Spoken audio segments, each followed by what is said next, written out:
gente já viu que na realidade, né, eu vou fazer um resumão, eu não acredito em processos segmentados, né? Conceito cartesiano de, vamos ensinar, agora eu ensino essa partezinha, agora eu ensino essa parte, eu não consigo ver dessa maneira. O processo educativo sempre é acumulativo e é holístico. Você tem que sempre, né, ativar a tua mente, trazer o que já está realmente rememorado, o que já está na tua lembrança, na tua memória, e daí a gente dá continuidade. Então eu sempre abro repetindo algumas coisas para fixar. Então a gente viu, né, o conceito do Planck, né, então a ciência dizendo que existe sim uma matriz, é como se fosse uma malha, né, que existe em todo o universo, e que nós temos sim possibilidade, através do pensamento, de interagir com essa malha, né? Então nós estamos conectados a Deus, nós estamos conectados à criação, nós é que não percebemos, né? Daí aquele conceito equivocado da palavra religião, como religare, né, que é, na realidade, uma grande manipulação, que no conceito da etimologia da palavra latina, que vai recuada ao grego, é relegere, então é releitura, então já está comigo, eu tenho só que ler novamente, então eu tenho que olhar para dentro e ler, né? Então a gente viu Max Planck, né, falando disso de uma outra forma, pela ótica da ciência, que é o pai da teoria quântica. A gente viu as várias formas e nomes que a gente identifica essa energia vital, né, que é o prana, né? Muita gente chama com outros nomes, mas no fundo, na realidade, cada um, de acordo com a sua cultura, identificou que isso é uma realidade, né? Kardec vai buscar muita coisa do que ele consegue codificar, né, através de Mesmer, né, e Paracelso. Paracelso é que chamava de fluido vital, e Mesmer chamava de fluido universal. Isso é citado por André Luiz, né, no livro dos Espíritos também, essa citação, tanto a pergunta 62 a 67. E fluido cósmico, né, como André se refere em vários livros dele. Então, na realidade, Kardec não inventa nada, esse nome já é conhecido. Culturalmente, todo mundo que estuda, né, o conceito esotérico com S, junta o que mesmo? Hein? Eu esqueci? Filosofia, religião e termina com A, ciência, né? Que é exatamente o que Kardec colocou. Então Kardec não inventa, a gente, Kardec inventou, os espíritos inventaram. Não, ele simplesmente foi trazer lá do passado, né, as culturas milenares que já traziam isso. O conceito, quando se estuda esoterismo com S, você na realidade sempre vai ter que buscar o quê? A busca da identificação pela fé em algo, né, que caracteriza a fé, né, a ciência, né, que é a identificação de como os fenômenos ocorrem, e a religião, a ciência e a filosofia, né, que é o amor ao conhecimento, né? Você, cada vez mais, quanto mais você estuda, mais amor, mais energia você coloca para aprender mais. Então isso é muito antigo, né? Todos os grandes cientistas da alma sempre trouxeram esse conceito aí. A gente viu que isso não é uma coisa nova, né? No Antigo Testamento, Neshemer Roi Achaim, isso era citado, né, por Moisés, né, no hebraico. 5 forças, vamos colocar assim, né, quando a gente se refere à energia física. Essa quinta força, na realidade, ainda está sendo identificada pela ciência, que é a força de interação, de sensibilidade, de sincronicidade, cada um chama de uma coisa, mas que na realidade essas 5 forças do universo, elas podem ser perfeitamente manipuladas quando você está numa ação, ou numa atitude, ou num pensamento de amor. Por isso, né, o amor realmente é a maior força do universo. O amor não é um sentimento. Muita gente, o amor é um sentimento. Não. Amor é emoção? Claro que não. O amor é uma energia, né, que brota, e ele é capaz de unificar as 5 forças do universo, né? Você é capaz de transmutar uma partícula, você é capaz de fazer uma determinada relação de alquimia, você é capaz, né, de enfraquecer uma força nuclear, ou você é capaz de fortalecer uma força gravitacional. Então a gente consegue ver que o amor consegue sim manipular essas 5 energias, né, que a gente identifica como energias físicas. A gente viu ainda que tem as energias etéreas, que a gente ainda não conhece bem, né?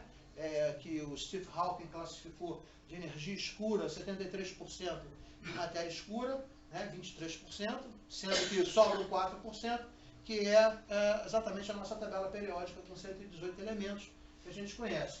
Essas energias aqui, elas são perfeitamente utilizadas pelo corpo humano e pelo corpo sutil.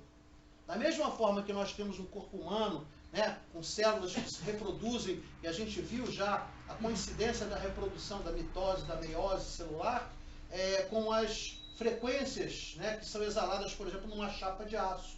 Vocês viram alguns vídeos que a gente indicou, né, quando você aumenta a frequência, aumenta a divisão, as formas geométricas vão aumentando. E chega uma hora que você vê que é exatamente a formação da constituição, da multiplicação das células, que é a meiose e a mitose, né? A divisão das células e a multiplicação. Então você começa a entender o seguinte: a nossa própria formação celular, a nossa própria formação do corpo humano, ela é feita por ressonâncias de vibração, né? Daí você encontrar lá a primeira frase do Antigo Testamento, no princípio era o verbo. O que significa verbo? O verbo é som. E o do verbo se fez carne. Então, é através do som que nós estruturamos a matéria que nós conhecemos. Então, você começa a ver outras pesquisas posteriormente. Masaru Emoto, no Japão, na sua tese de doutorado, consegue trazer exatamente as ressonâncias que interferem na formação das moléculas da água, dos cristais. Então, você começa a entender também que o que você pensa, como você age e a forma que você fala ao próximo, na realidade interfere primeiro em você para depois interferir no outro. Então, aquela brincadeira do carvão, que o pai quer ensinar que ele não pode falar coisas ruins ou pensar coisas ruins. Então ele manda tirar, o carvão no lençol, o garoto, pai, ela sujou o lençol todo. Ele fala, tá bom, agora olha no espelho. Você não consegue sujar o próximo sem primeiro se sujar, que o pó do carvão tinha subido e sujado o menino todo. Então, essas relações de entendimento das energias nos dão a oportunidade de entender que nós somos feitos, na realidade, de energia. Como diz o Fred Alan Wolf, nós somos um campo aberto de energia operando num campo aberto de energia. Quando você tem dois campos abertos de energia operando no mesmo ambiente, a troca é constante.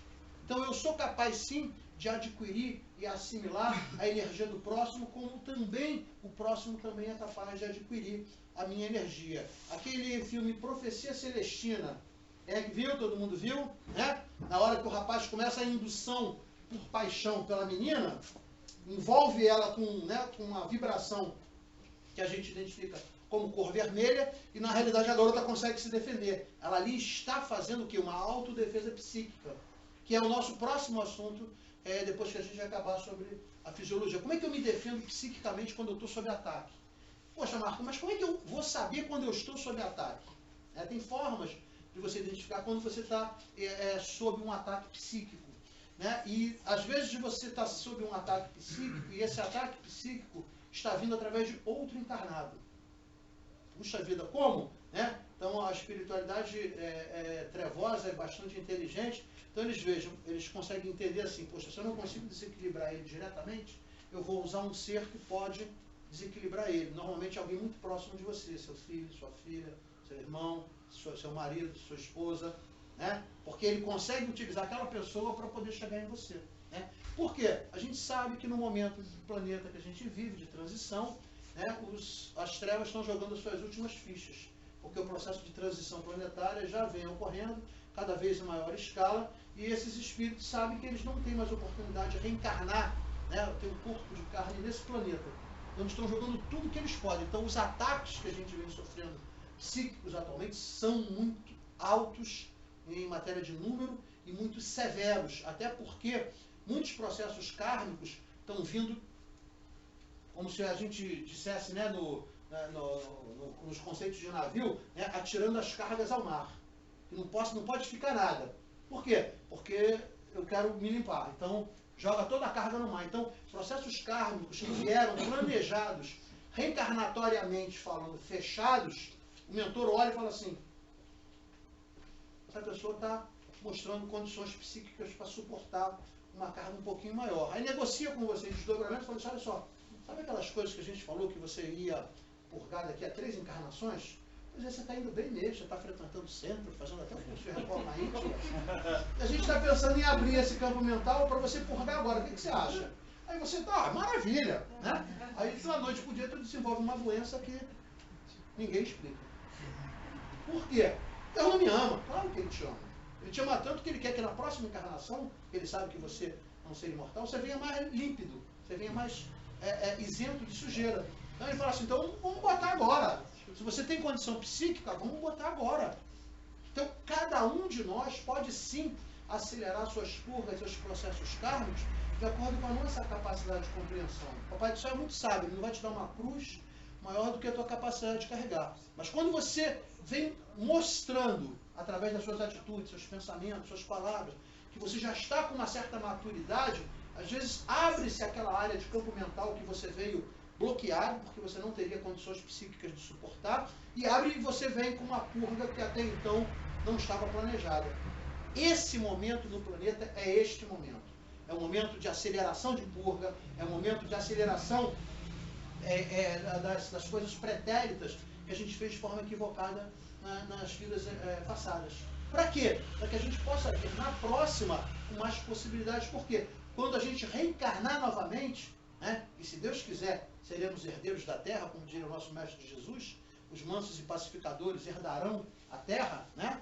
Então, se nós tivermos essa oportunidade de reencarnar de novo aqui, a gente tem que vir mais depurado, porque essa garotada que está vindo agora, amigo, dá banho na gente, né? Pelo menos para mim, que já passei de 25.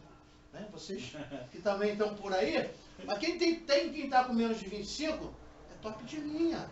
A gente é meio que analfabeto perto deles. Eles são espíritos mais evoluídos, são espíritos que já tramitavam no mundo do final de expiações e provas, e a maioria deles opta em reencarnar num planeta que está iniciando o processo de regeneração. Então imagina, você está no fim do curso e alguém fala assim, olha só, você vai ter que fazer uma migração aqui para outros planetas na mesma condição, porque o seu planeta está indo para uma nova situação. Aí ele fala assim, não quero não, faz o seguinte, quero ajudar aqueles meninos atrasados lá atrás, me bota lá no início. Então são pessoas mais inteligentes que nós, são pessoas com mais preparo espiritual, com mais compreensão, e vieram para assumir cargos não só políticos, mas econômicos, para mudar a situação do planeta. Né? Então o que a gente consegue ver? Que isso é um processo de misericórdia. Né? É Papai do Céu interferindo na evolução do planeta. Porque tudo que existe está em evolução. Não tem nada que está estagnado no processo de progresso. Tudo está em evolução. Então a gente consegue ver que hoje a gente já entende que nós somos responsáveis, né, como diria lá no Pequeno Príncipe, nós somos eternamente por aquilo, responsáveis eternamente por aquilo que cativamos, né? Você está, nesse momento, sendo responsável pela sua própria evolução. Né? Você cativa, você perpetua, você estabelece uma relação de você com você mesmo para que você possa progredir. E a misericórdia divina é plena, porque ele nos coloca o quê? Um mentor, que vem com um contrato, vários guias, que são amigos espirituais que vêm para te orientar. Todo mundo quer que a gente progrida, mas na realidade o progresso está nas nossas próprias mãos. Ninguém pode andar por você, só você pode andar por você mesmo. Mas eles fazem tudo, te dão a força necessária, a coragem, a fé, né? Para que você possa entender essa necessidade, primeiro de mudança e depois de transformação. Porque transformar, lembrando, é a mudança do nível de consciência. Quando eu me transformo, eu não volto mais a ser o que era. É como se fosse a borboleta e o lagarto. Né? Depois que ela se transformou em borboleta, ela não volta, não tem mais condição de voltar a ser lagarto. Então é exatamente isso que nós precisamos entender. Nós precisamos nos transformar, passar para um novo nível de consciência, onde a bondade impera sobre a maldade. Onde os vícios, os defeitos, na realidade, passam a ser minimizados pela nossa força de vontade. Onde as nossas virtudes passam a ser acentuadas como hábito. Né? Não tem aquele ditado que o hábito faz o monge? Né? Então, quando a gente começa a repetir várias vezes a mesma coisa num conceito de virtude, aquilo se torna um hábito. E o hábito modifica a natureza. Porque você, quando nasce, você já vem com, né, uma codificação no seu campo mental, que vai ser passado para o genoma, vai ser passado para o seu código genético, das tendências naturais que você tem e carrega de vidas pretéritas. Por isso que a gente diz, conhece o verdadeiro espírita pela força de vontade que emprega para modificar, para transformar ou para domar as suas más tendências ou inclinações. E a gente já vem com aquilo programado, mas nós somos tão perfectíveis que nós somos capazes de mudar, inclusive o processo da cadeia genética. Né? Então você tem aí, a gente vem citando aí Bruce Lipton, Collins, né? Norman, Schulen, são todos médicos com doutorado, um nível muito bom, mostrando que a cadeia genética pode sim ser modificada pelo nível de pensamento, pela forma que você exterioriza as suas emoções. Toda vez que você pensa algo equivocado, você produz no seu cérebro, né, uma enzima chamada neuropeptídeo. O neuropeptídeo é uma enzimazinha que carrega uma informação. Essa informação, se ela foi produzida num momento de sofrimento, de raiva, de incompreensão, ela tem aquela informação. E ela é uma informação densa. O que o neuropeptídeo faz? Ele cai na corrente sanguínea e ele se apropria nos receptores das células. As células, no seu conceito mater, né, tem a parte ovalada e nas extremidades ela tem receptores. Os neuropeptídeos se acoplam ali e transmitem a informação para o citoplasma. O que tem no citoplasma? As organelas, tá lá as mitocôndrias, né? Os codificadores da informação que vão passar, né, essa seleção de informações para o núcleo. O que tem dentro do núcleo? O DNA. Caramba, peraí. Resumindo, você está me dizendo que quando eu penso uma coisa ruim, cai na minha corrente sanguínea, as células captam através de seus receptores do citoplasma, isso é passado para dentro do citoplasma, isso interfere nas mitocôndrias, que são as geradoras de energia, ciclo de Krebs, né? Estamos falando de biologia, e essa informação passa para dentro do núcleo. Então você pode estar ali com aquela mágoa, desenvolvendo uma alteração da sua cadeia genética. Se você já tem a tendência, você pode estar iniciando o processo de um câncer. Simples assim. Marco, essa questão do campo mental, transmitir informações por genoma, para mim essa questão é importantíssima, porque eu tenho muita dúvida em relação a esse assunto. O que acontece? Quando você está no laboratório geneticista espiritual, o que acontece? O corpo espiritual se apresenta para um novo processo de reencarnação. Então você tem médicos, né, geneticistas, mentores, que vão dizer o seguinte: eu vou extrair de você, do seu campo mental, as informações necessárias para formar o seu novo corpo espiritual. E o corpo espiritual, a cada reencarnação, ele é remodelado. Você perde o corpo espiritual antigo para formar um novo. O campo mental é o quê? O seu arquivo, é o seu HD. Então, de onde eu vou tirar as informações de quem eu sou? Do campo mental. Ok? Então, se eu tenho uma mazela produzida por um cigarro que eu fumei durante muitos anos, aquela informação está ali no meu campo mental. Quando eu vou plasmar um novo corpo espiritual, eu não consigo plasmar uma matéria-prima que não vá junto a essa sujeira. Então, o que eu vou plasmar naquele momento ali? Vou plasmar o quê? Um futuro enfisema pulmonar, vou plasmar uma futura asma, vou plasmar uma bronquite. Por quê? Porque não tem como você tentar construir uma casa usando tijolo ou você quer usar uma casa construindo com açúcar. Não tem como. Qual é a tua matéria-prima? É tijolo, então a casa vai ser de tijolo. Se sua matéria-prima for açúcar, você faria uma casa de açúcar. Então você não vai doar uma coisa que você não tem. Então você doa tudo que você tem. Se tem a informação da mazela de uma mágoa, de um ressentimento, de um problema mal resolvido, de vidas passadas, aquilo está tudo no seu campo mental. Quando isso é doado para o corpo espiritual vai absorvendo, fazendo a modelagem do novo corpo físico, do formato que ele vai ter, né? E ao mesmo tempo, junto, né, nos tecidos perispirituais, vem as informações, porque na realidade a energia, ela contém informação. Então eles começam a se alocar especificamente na formação celular perispiritual. Então a partir daquele momento, você está passando a informação e você não tem como negar. E aquilo é reproduzido aonde? No corpo físico, através do corpo do duplo etéreo. Aí você fala assim, caramba, então peraí, é como se eu estivesse construindo, dando uma matéria-prima específica, formei, tirando do campo mental, o novo corpo espiritual, a tessitura molecular desse corpo perispiritual vai dar modelagem para o duplo etéreo, que vai encaminhar as linhas gravitacionais para formar o corpo físico. Isso você vai reparar no momento da gravidez, no momento que ocorre exatamente, né, a junção do óvulo com o espermatozoide para formar o zigoto, naquele momento o espírito se conecta. Por isso é que é crime você fazer o aborto. Porque a partir do momento que houve a união para a formação do óvulo, naquele momento, energeticamente, o espírito se conectou já. Né? É óbvio que o nível de consciência do espírito vem aumentando à medida que ele vai se preparando. Por quê? Ele precisa destruir, entre aspas, esse corpo espiritual para formar um novo. Então essa energia, ela é concêntrica com giro para a direita. Por isso que a grande maioria dos bebês gira na barriga da mãe para a direita.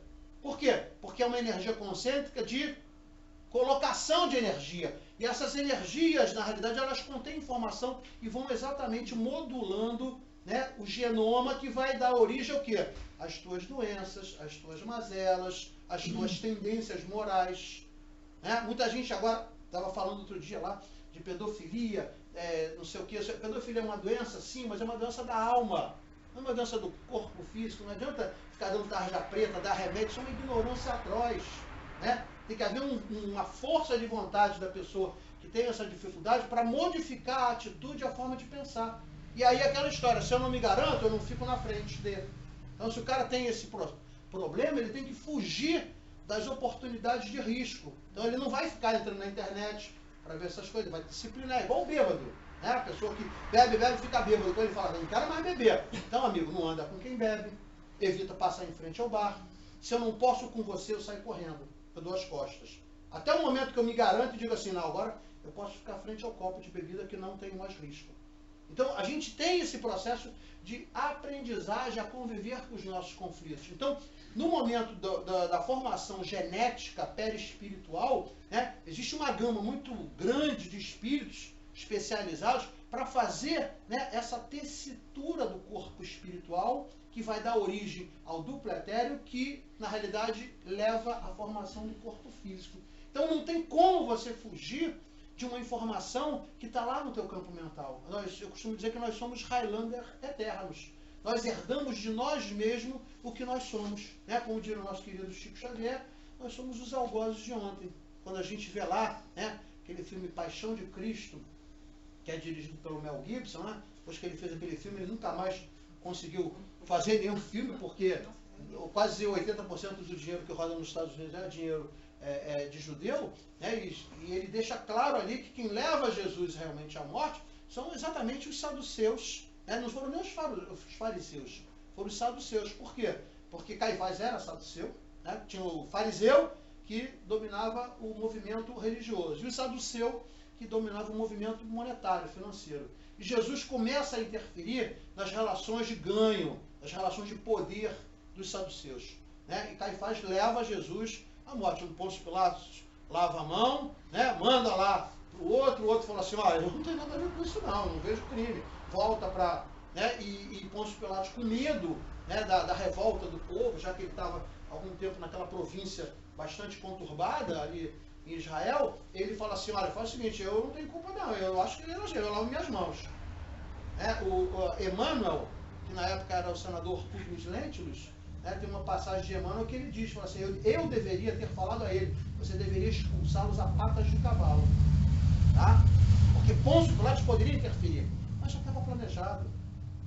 Jesus sabia. Por isso que a gente diz que Jesus, né, no Calvário já, né, pronto para a crucificação, vai dizer, Pai, perdoai-vos, eles não sabem o que dizem. Ok, isso é verídico. Agora, Pai, por que me abandonastes? Possível.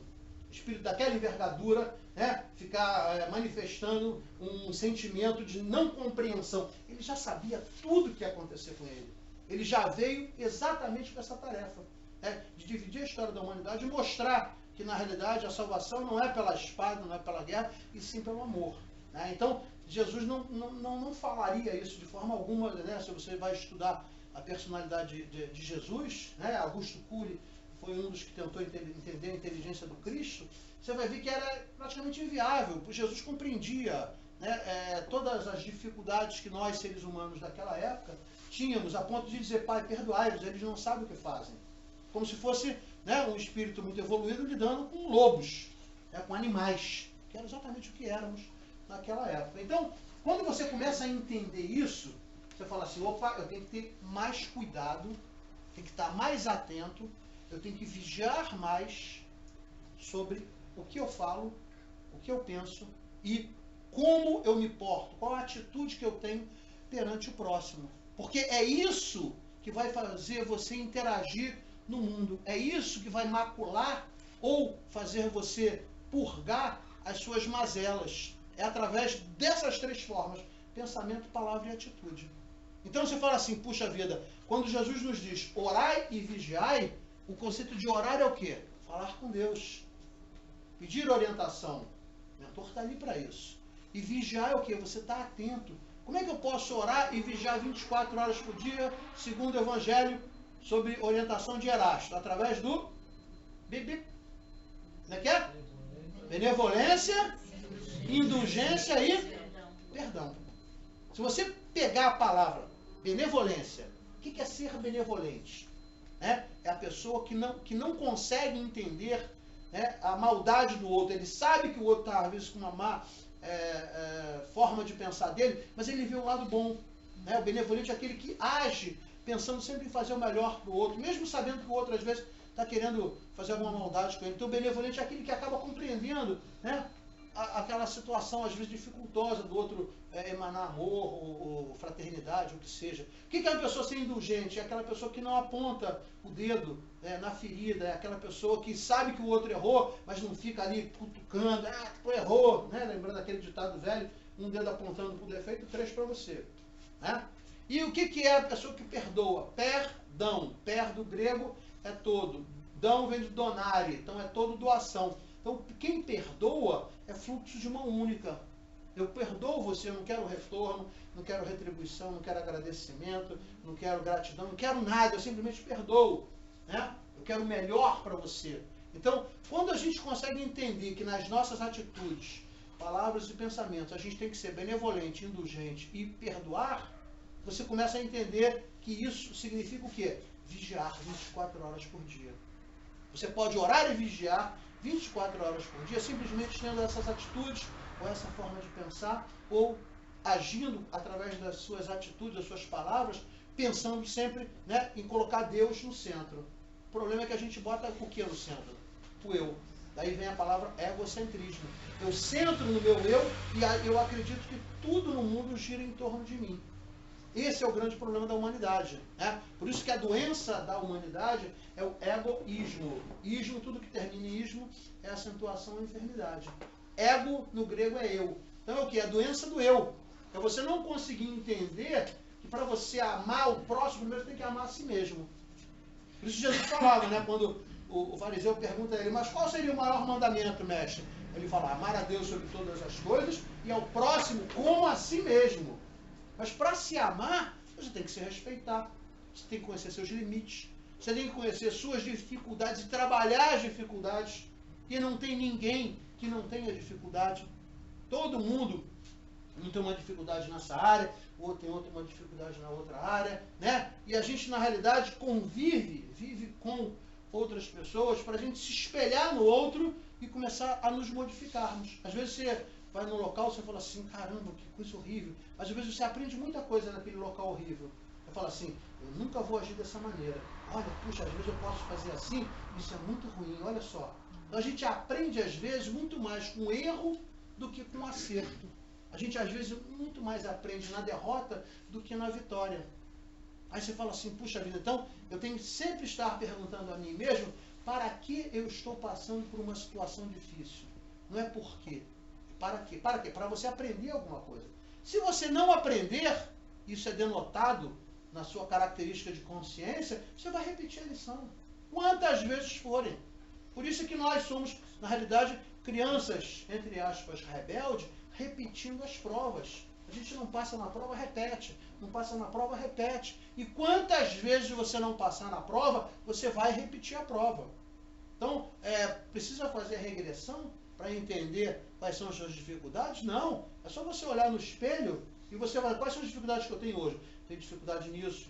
Então, isso tem um histórico lá atrás, tem uma causa lá atrás. Hoje, quando a gente fala, por exemplo, do Zé Carlos Lacerda, do Godinho, de pessoas que estudaram a apometria é uma técnica hoje que vem dar uma oportunidade muito grande às pessoas de dizimarem, de dissiparem né, essas energias desses que estão em campo mental, por muitas vezes aprisionadas, e a pessoa já conseguiu características de libertação, mas aquela mazela está lá. Então você precisa de alguém com domínio técnico para abrir os corpos perispirituais e retirar aquilo por misericórdia divina e merecimento. Não adianta você tratar uma pessoa e achar que você vai ter o poder de curar, porque você não tem esse poder. Né? Porque isso depende de merecimento, isso depende de autorização, isso depende de processos kármicos. Mas o nosso dever como terapeuta, por exemplo, da alma, como terapeuta holístico, é sempre oportunizar o quê? A oportunidade de depuração, a oportunidade de higienização daquela pessoa. Então, quando a gente começa a verificar isso aqui, você fala assim, eu tenho que estar mais atento a essas energias, porque elas são reais.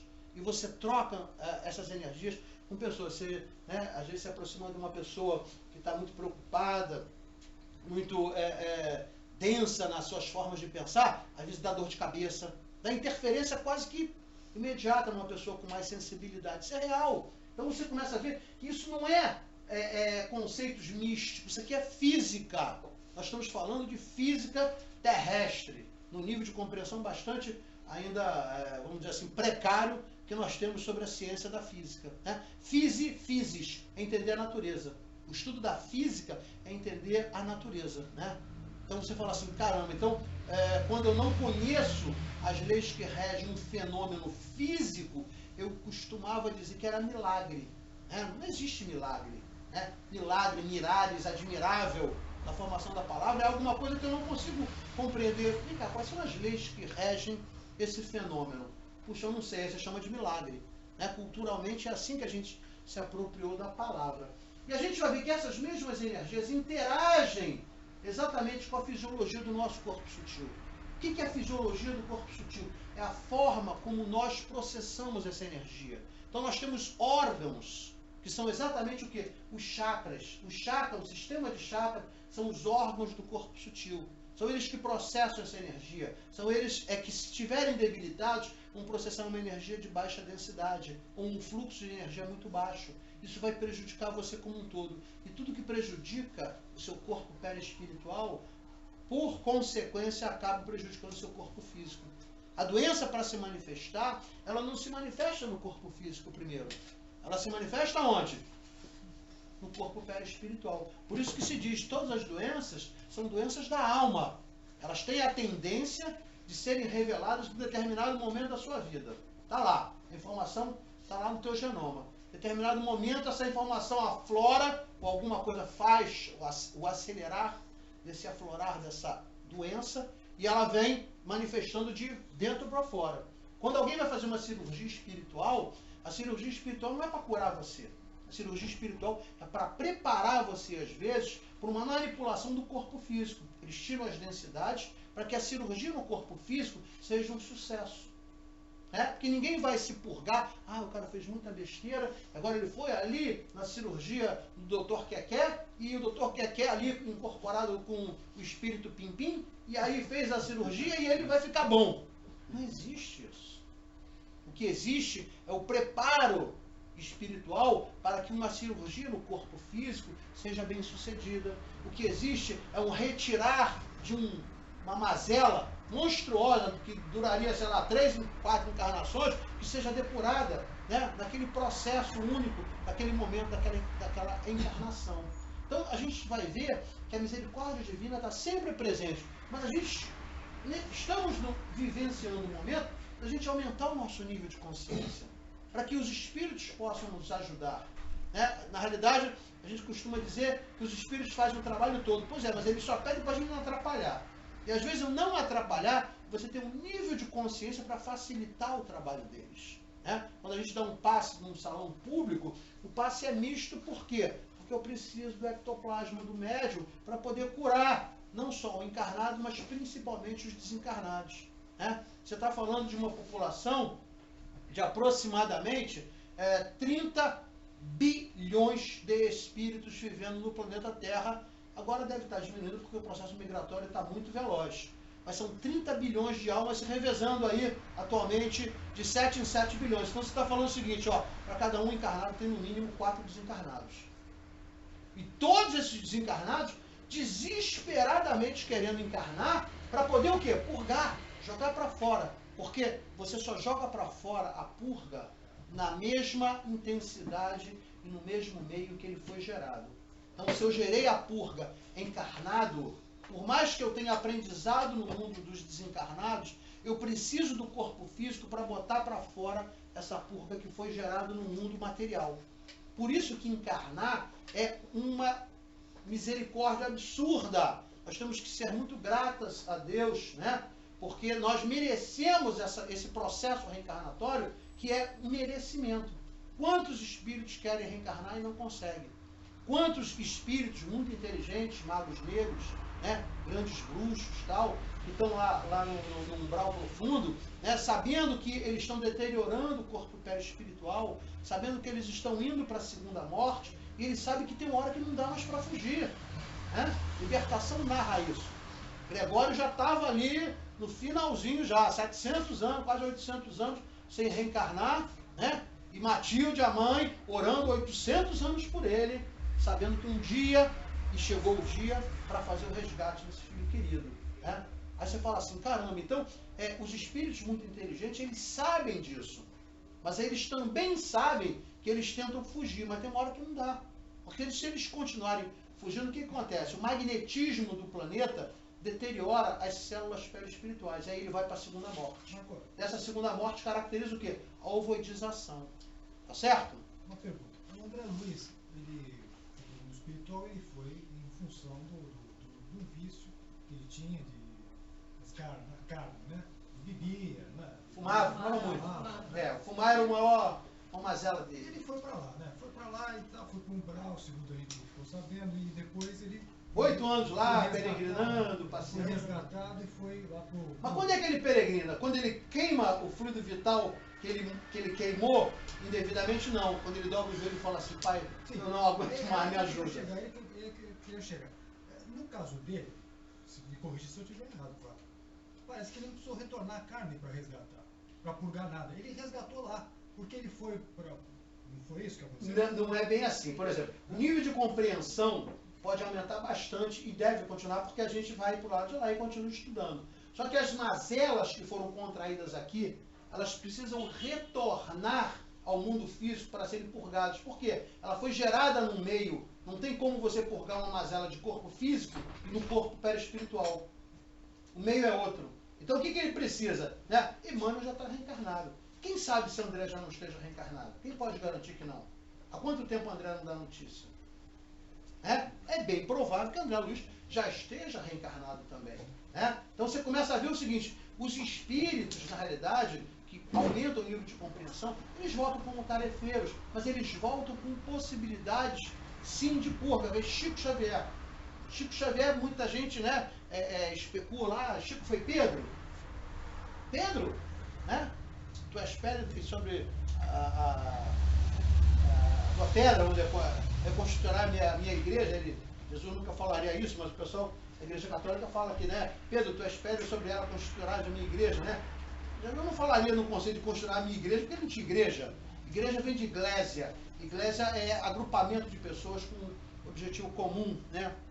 Pela etimologia da palavra, pode até entender, mas não igreja como a gente entende, uma construção, né? Iglesia, sim, beleza. A minha comunidade, ok. Tá? Então, pode ser, não podemos garantir que se foi ou se não foi Pedro, mas já era um espírito já preparado para isso. Ele volta como Chico, mas ele o purga. É um problema seríssimo de catarata. Né? Valdo Vieira brincava com ele quando antes de Valdo ser banido, né? Entre aspas, da Federação Espírita Brasileira. Valdo era uma pessoa inteligentíssima, médico, né? As primeiras psicografias, os primeiros grandes trabalhos do Chico foram junto com Valdo Vieira. Né? E Valdo dizia que ele tinha sido Maria Louca, que foi trancada numa masmorra. É verdade, não é verdade? Não, a gente não pode dizer, porque a gente não sabe, a gente não vai especular esse conceito. Mas é nítido que Chico tinha, sim, suas mazelas a purgar. Senão ele não tinha passado por tanto sofrimento. Ser espetado ainda como criança por garfo. Caramba, de onde vem isso? Para pensar. Não, ele já era um missionário e aí veio para dar o exemplo do sofrimento. Não! Ninguém sofre, passa por dor nesse planeta por acaso. Você tem uma coisa que, de repente, é lá atrás, de 18 encarnações para trás. Porque você só vai purgar no momento em que você tiver condições psíquicas de não se alterar com aquela purga. Então você vê pessoas, às vezes, né, problemas seríssimos de doenças crônicas, tal, e totalmente serenas. Meu Deus, se eu tivesse essa doença, eu estava ferrado, eu nunca ia conseguir ter essa harmonia, esse equilíbrio. Por quê? A pessoa já veio preparada psiquicamente para suportar aquela dor. É um espírito que sabe o seguinte, amigo, isso aqui é momentâneo. O que são 100 anos na vida de um espírito, né, mortal, vamos colocar assim? É nada. A gente é que acha que é alguma coisa. A vida é um sopro, ela passa muito rápido. Mas a gente tem que aproveitar. A gente tem que valorizar. A gente tem que dar à vida o valor necessário. Bhagavad Gita, numa passagem de Krishna a Arjuna, diz que você passar pela sua vida sem se transformar, sem depurar, sem melhorar, é suicídio espiritual. Está escrito no Bhagavad Gita e está escrito também no Śrīmad Bhagavatam, que é o livro sagrado chamado Fruto Sagrado dos Hindus, do Evangelho Hindu. Né? O Śrīmad Bhagavatam mostra exatamente isso, que é suicídio espiritual, você passar em branco pela sua vida sem melhoras no conceito de colocar para fora aquelas mazelas que na realidade você adquiriu em vidas pretéritas. Nenhum sentiu deixará de ser pago. Céu e inferno. Codificado por Kardec. Nenhum sentiu. Tudo que nós fazemos é gravado em campo mental. Se teve densidade, se acumulou densidade, vai ter uma hora que vai ter que ser colocada para fora. Por quê? Porque um dia a gente quer habitar Saturno, não quer? 0,69 de gramatura por centímetro. Olha que beleza. Não, você não tem essa condição ainda, amigo. Vai tirar seu corpo espiritual do planeta Terra com 5,52 de gramatura por centímetro cúbico. Ah, meu Deus! Meu corpo espiritual é quase que um corpo físico, é verdade.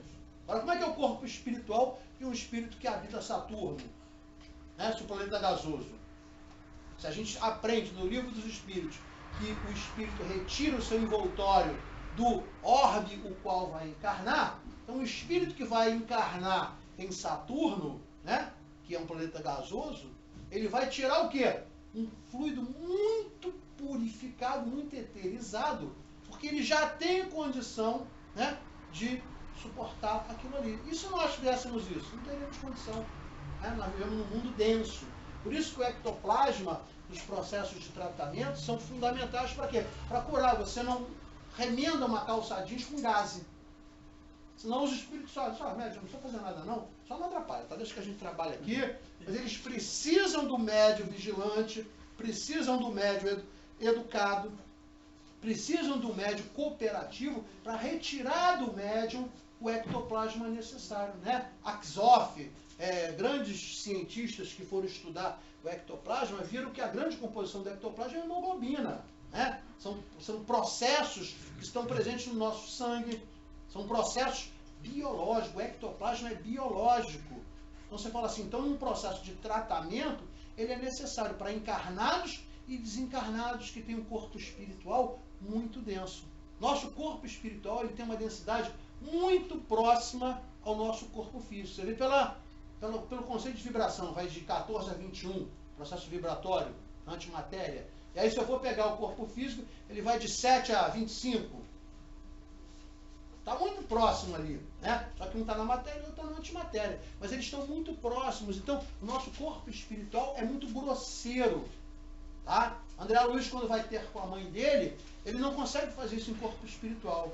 Por quê? Porque a mãe dele já tinha uma eterização absurda. Ele tem que estar desencarnado, ele dorme, e aí quando ele dorme, ele desdobra em campo mental, sai em campo mental, o corpo espiritual fica deitado na cama lá dormindo, e através do campo mental que ele consegue conversar com a mãe dele. Porque ele não tem acesso. Quem é mais pode ser menos, mas quem é menos não pode ser mais. Se a gente for para Saturno, né, fazer uma visita, se a gente for para Marte, aqui do ladinho, Marte, né, tem uma densidade de quase que metade, 3,32, 52, não lembro aqui de cabeça, a gente tem que ser encapsulado.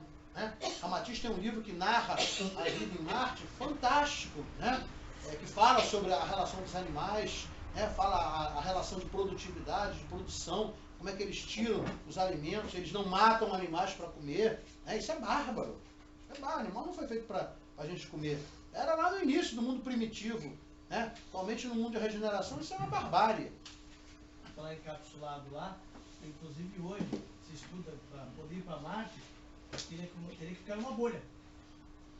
Que não temos condições orgânicas de suportar aquela coisa etérea, né? Porque o oxigênio não é o que dá vida lá. Porque, se você lembrar, o oxigênio que te dá vida é o que te mata. Não é assim? É o oxigênio que produz exatamente o quê? O desgaste das células. Aí você fala assim, a oxidação vem do oxigênio. Né? Dação. É o que acaba matando você. Que é o que te dá vida. Olha a antítese aí. Então, quando a gente passa a entender a fisiologia do corpo sutil, né, como a energia flui, a gente vai ver, estudar mais na frente cada chakra, o que cada chakra regula, o que controla, como é que eu trabalho, como é que eu posso, inclusive, sentir na mão o fluxo energético do chakra, né?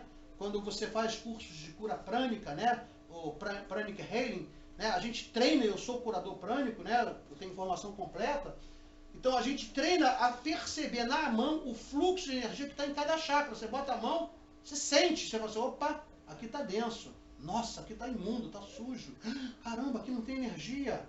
Então você percebe na mão, isso não é difícil, que você começa com um simples exercício de bater palma, esfregar, fazer isso, ó. Você começa a ver fluxo, você começa a sentir a densidade na mão. Cara, tá, eu tô sentindo aqui, ó, tá na minha mão aqui, ó, eu tô sentindo aqui, ó, aqui, ó. Parece uma bola de borracha. Tá aqui. Ah, Bechara, tu é maluco, tu tá pensando nesse negócio, não tem nada aí, tô olhando aí, não tô vendo nada. Você não vai conseguir ver, porque a tua percepção visual é extremamente deficitária, como a minha é, como de todo mundo aqui é. Como a deficiência auditiva é muito grande, né? Mas a energia tá aqui, ó. Você consegue ver? Você vê o oxigênio? Não, mas você respira, né? Quantas coisas você não vê e, na realidade, elas existem? Né? Ou não, Bechara, não acredito, eu sou Tomé. Só acredito se eu ver. Bem-aventurado aqueles que não veem e creem, como diria o nosso Mestre Jesus. Então a gente chegou já ao momento que não precisa mais ficar vendo para crer. A gente tem que, é o contrário, a gente tem que crer para ver. Eu tenho que crer que isso aqui é real para sentir. Ah, não acredito. Beleza, não vai acontecer nada. O cara está te dando passo e fala assim, palhaçada esse cara botou essa mão em mim aí. Né? Você criou um escudo para você, toda aquela energia boa que ele está jogando em você vai ser rechaçada e jogada no chão. Para que eu possa perceber, para que eu possa sentir, para que eu possa receber, eu tenho que me tornar receptivo. Eu tenho que acreditar. Se eu não acredito, se eu não creio, se eu não tenho fé, a probabilidade de você ser receptivo, você receber energias, ou você um dia, né, falar assim, caramba, Bechara, eu estou sentindo aqui, faz exercício, chega em casa, faz uma prece, bem harmonizado, começa a bater palma, esfrega a mão. Começa a bater palma, esfrega a mão. Começa a bater palma, então vai assim, ó, eu vou sentir. Aí tu, caramba, tu vai pegar. Tu pega. Vai olhar, cara, eu tô sentindo, tá na minha mão. Você pega aqui e fala, né, quando a gente faz tratamento de enxertíase, né, a gente capta ectoplasma, aí fica fazendo, ó, aqui, a bola tá crescendo. Aqui, ó, é uma bola, é real. A senhora bebeu todas e tá falando, não tô vendo nada ali, né? Aí você pega e faz enxertíase num determinado momento de uma pessoa. Né? Aquele ectoplasma, ele vai o quê? Sendo assimilado, né? O que é uma enxertíase? É uma colocação de um tipo de matéria que vai o quê? Que se transubstanciar com outra matéria num processo de integração. Né? Então, isso é comum em processos, por exemplo, de resgate. Tem um livrozinho bastante interessante chamado A Escada de Jacó, que eu já citei aqui, que eles estão fazendo resgate de espíritos desencarnados no Iraque, e eles queriam ectoplasma. Então, ectoplasma você pode tirar de planta. Só que no deserto é cactus, quase não tem muita planta, a retenção de água é muito pequena, né?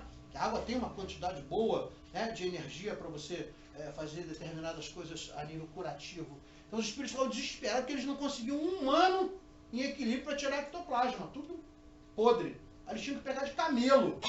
Está narrado lá a dificuldade que a gente tem, às vezes, de ajudar um espírito, né, que está desesperado, porque você não pega um espírito desesperado que perdeu uma explosão, uma perna, um braço, a cabeça, você não pega e fala assim, meu irmão, calma, fique tranquilo, tem uma colônia maravilhosa te esperando, venha comigo. Você não consegue fazer isso. Nem Jesus conseguiria. Você tem que harmonizar ele. E às vezes o harmonizar é você pegar uma quantidade de ectoplasma e colocar ali na perna que ele perdeu. Ele acalmar alguém conseguir, né, através de magnetismo, ou conceitos eletromagnéticos, no ágina dele lá, desacordar ele e levar ele para um hospital. Por isso que nós somos cúmplices, sim, das coisas que acontecem ao nosso redor. Às vezes você está passando num local, eu falei isso, as pessoas falam, ih, ela perdeu a perna. Para aí, vê se ele perdeu a perna. Vê se tu consegue enxergar onde está a perna dele. Né? Isso é um absurdo. Você tem que parar assim, pai, não estou vendo, não sei o que é, mas é o seguinte, se eu tiver possibilidade, tira de mim o ectoplasma necessário e doa para os espíritos fazerem o que eles puderem fazer como matéria-prima ali. Porque às vezes eles só precisam de alguém de boa vontade para que eles possam retirar esse fluido tão importante nesse planeta para poder fazer enxertise e levar um irmãozinho desse. Você pode ter certeza que esse irmãozinho que foi recuperado, ele vai saber que foi o seu ectoplasma. Quando você chegar do lado de lá, todo mundo vai falar, né?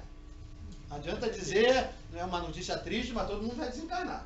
Né? Esse espírito de repente vai te conhecer. Tu lembra de mim? Aí vai falar assim, não sei quem é. Eu sou um daqueles caras simplesmente que você nem conhecia e doou o teu ectoplasma. Por causa de você eu pude vir para um resgate aqui no hospital.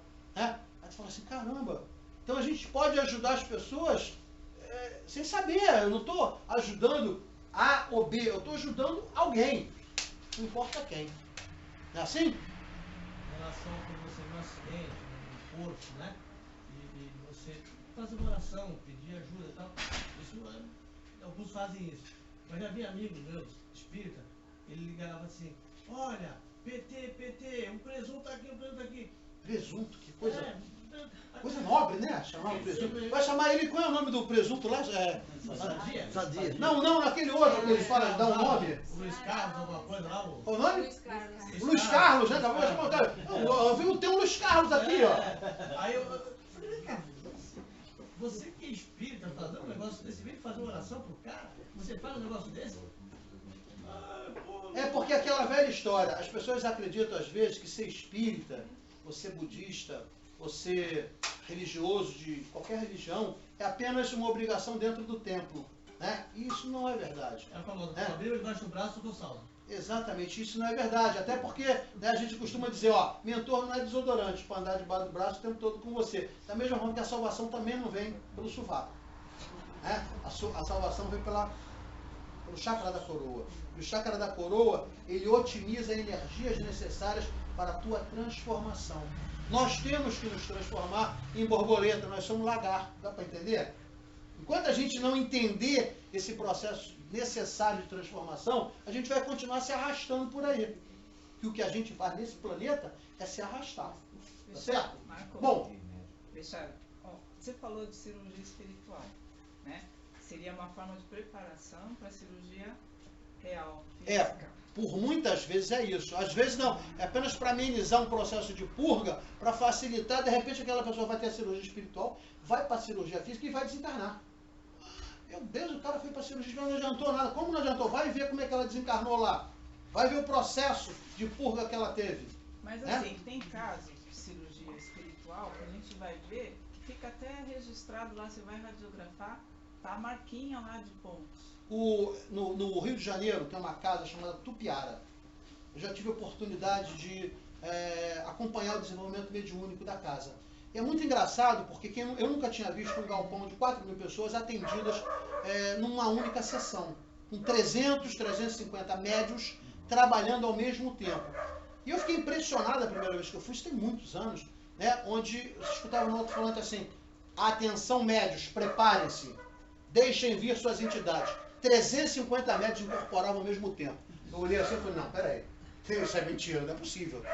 Não pode ter uma egrégora onde todos os médios têm uma disciplina de incorporar ao mesmo tempo, isso é surreal. Aí eu fui na casa, né, eu já era instrutor espírita e tal, me identifiquei, tinha alguns médios da casa que tinham sido meus alunos em outros centros, me conheciam de palestra e tal. Aí eu falei, não, Bechara, deixa eu queria acompanhar um pouco, entender um pouco como é o desenvolvimento mediúnico. E o desenvolvimento mediúnico, desde o primeiro dia, era prático.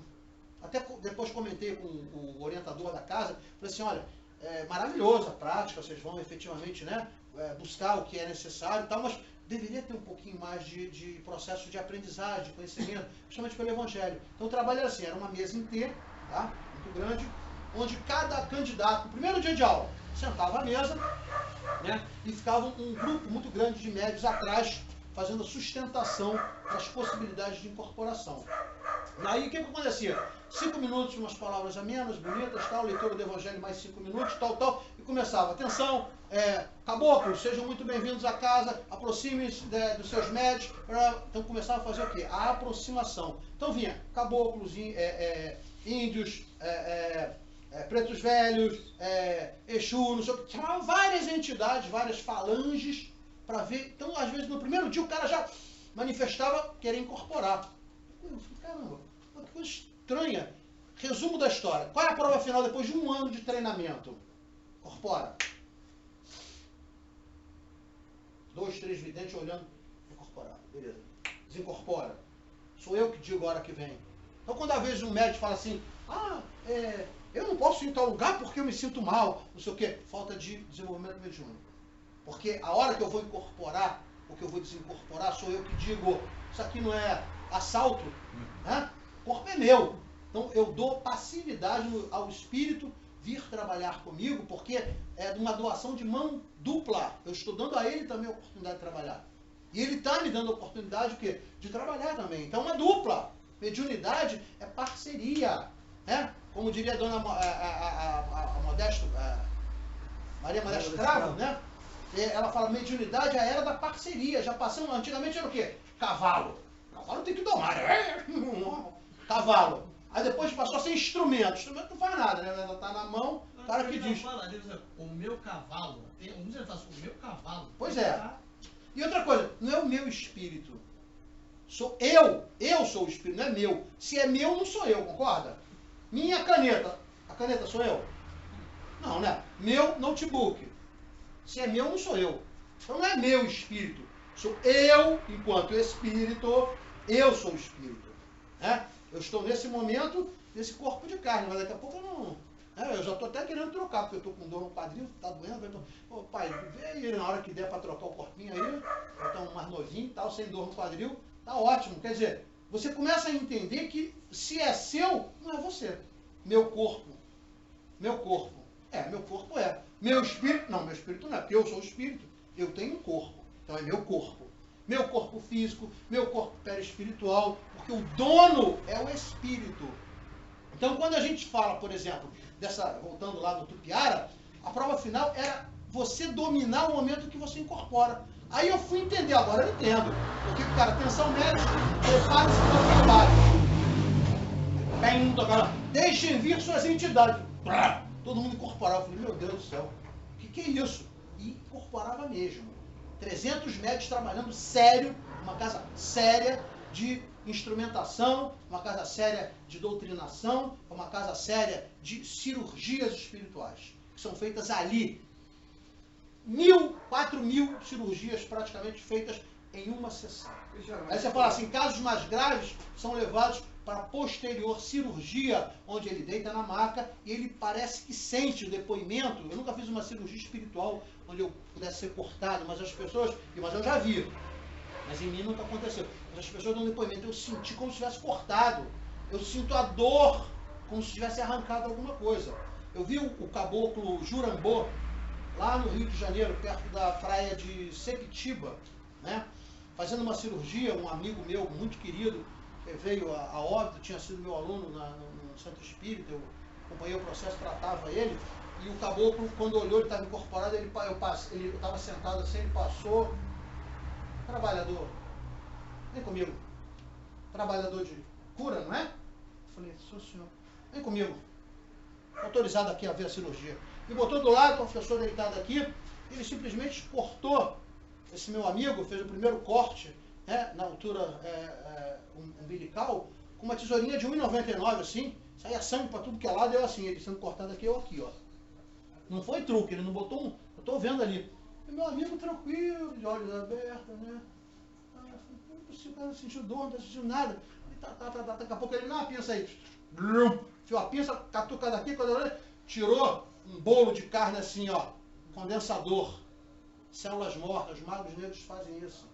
Eles pegam as células mortas que são trocadas diariamente, né, e fazem acúmulo, criam coisa que a gente chama de acumulador energético.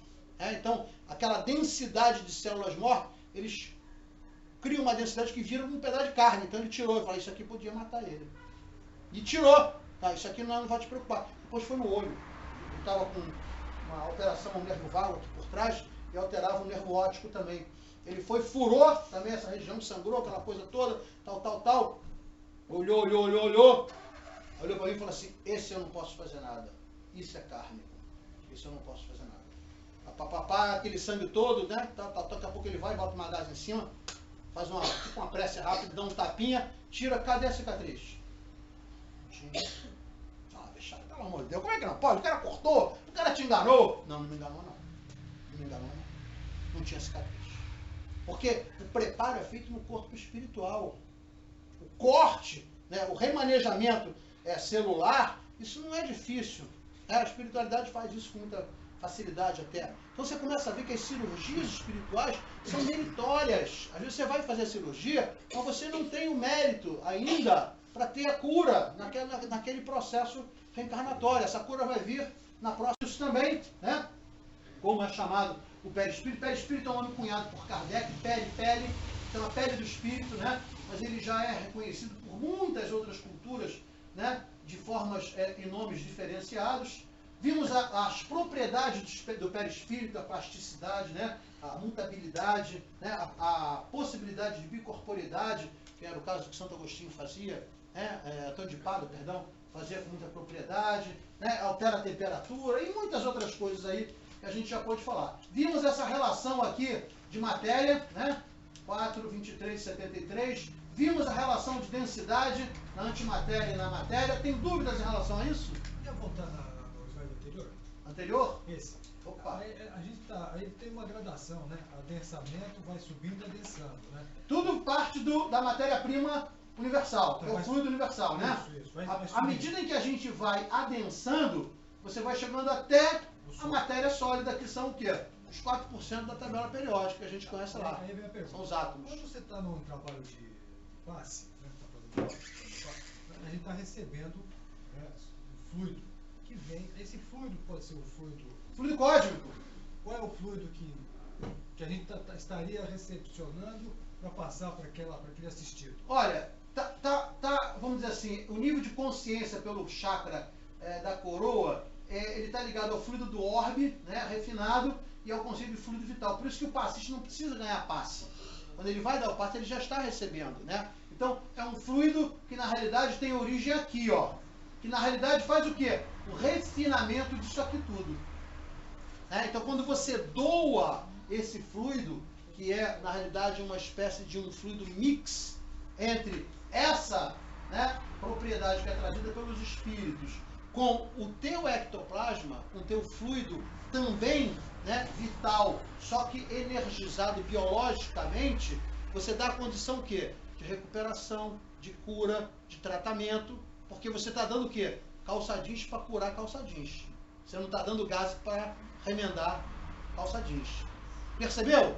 Então, na realidade, os espíritos precisam da gente para o trabalho, como nós precisamos dele para fazer o quê? Para orientação. Agora, cada vez mais a gente verifica que o nível de consciência tem que ser mais acentuado. Né? Ramatiz diz que tem mais de 30 anos que não existe o conceito de incorporação